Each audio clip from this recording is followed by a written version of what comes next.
Today's video lecture is a continuation of our development unit. Today we're going to focus on social emotional learning, particularly Module 3.6a Part 1. That's going to look at Harry Harlow's research on attachment and parenting styles. So to start with, Harry Harlow's study with rhesus monkeys. You are going to have an opportunity to learn a little bit more about this in class, but big picture of Harlow's monkey study is he originally, when he started to conduct his research, believed that attachment in children came from association with nourishment. And so that was the reason why children were so quickly bonded and attached to the mom, because the mom provided that nourishment through breastfeeding. So Harry Harlow put together a series of studies where he took baby rhesus monkeys, took them away from their mother, and had them raised by cloth monkeys or wire monkeys. And in different conditions, he had the wire monkey provide the milk, or in other conditions, he had the cloth monkey provide the milk. And he measured the amount of time that monkeys spent with both the cloth and the wire. As well as he looked at what happened when a child was deprived of a cloth mother and how did that impact the baby. And he quickly learned in his studies that attachment does not come from association with nourishment, that rather something that is even more important to our development socially, cognitively, physically is something he called contact comfort. And unless contact comfort is given to a child, survival, thriving is very unlikely. Contact comfort is this idea of touch, of connection, of warmth. And so when we looked at the early belief that it was nourishment that led to that association of attachment, yes, there is an association there. There is a correlation, but remember, correlation doesn't prove causation. There's a third variable there that is evident in both of those. The mother and the comfort and the touch and the hugs that the mother gives to that child while breastfeeding. That is that variable that both impacts the child's survival, as well as impacts, how that child develops.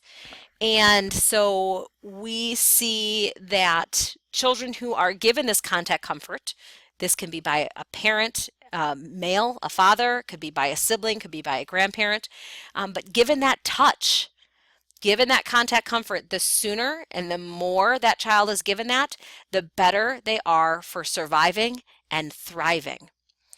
Look at somebody like Jeannie, who we talked about in the beginning of this unit, who was deprived of contact comfort. She was given very little, if any, contact comfort from those who kept her in, that bedroom tied to that potty chair. And look at her development.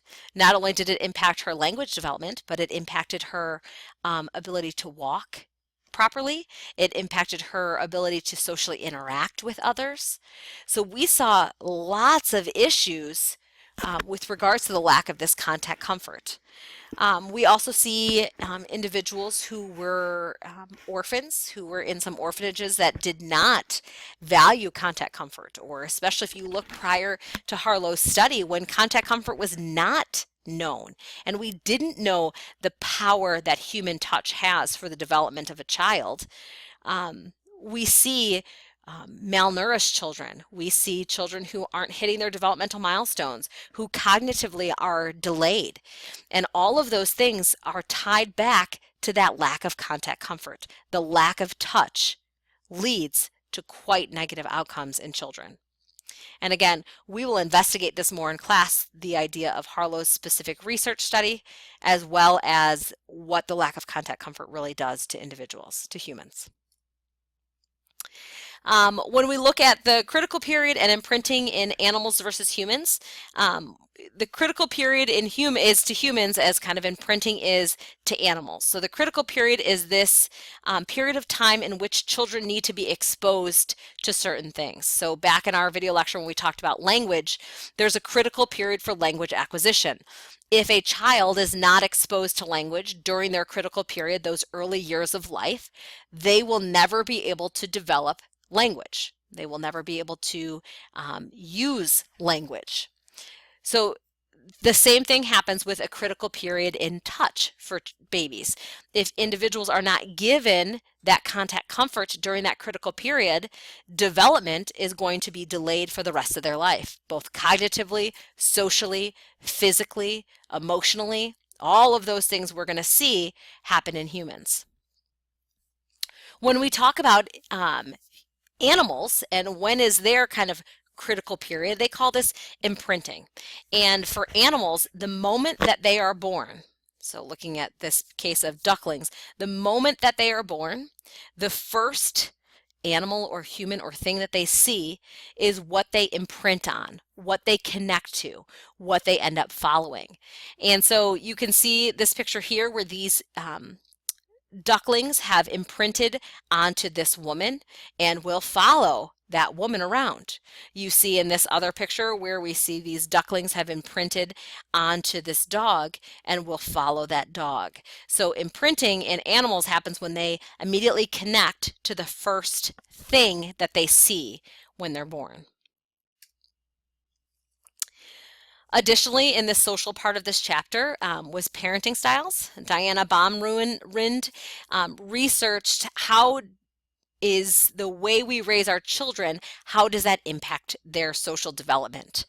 And not only giving contact comfort, but how are the rules and boundaries and expectations and warmth that we give our children, how is the combination of those things impact the trajectory or the life or the personality of the children that we are raising? And so I really like the chart in the upper left-hand corner. I think that is a really good way of showing those different parenting styles. Diana really only focused on 3 parenting styles: permissive, authoritative, and authoritarian. Neglectful parenting was not something that her focus was on, but it is something that I would suggest you know. So when you look at an individual who has a parent who has high love and warmth, but low limits and boundaries, that is a permissive parent. Looking in that bottom left-hand corner, the bottom right-hand corner. A parent who really loves their child, really cares about their child, wants to be more of a friend with their child, but really doesn't have a lot of limits and boundaries and expectations. You know, that's that parent who might say that you're grounded, but you know that tomorrow night you're going out just like you did tonight.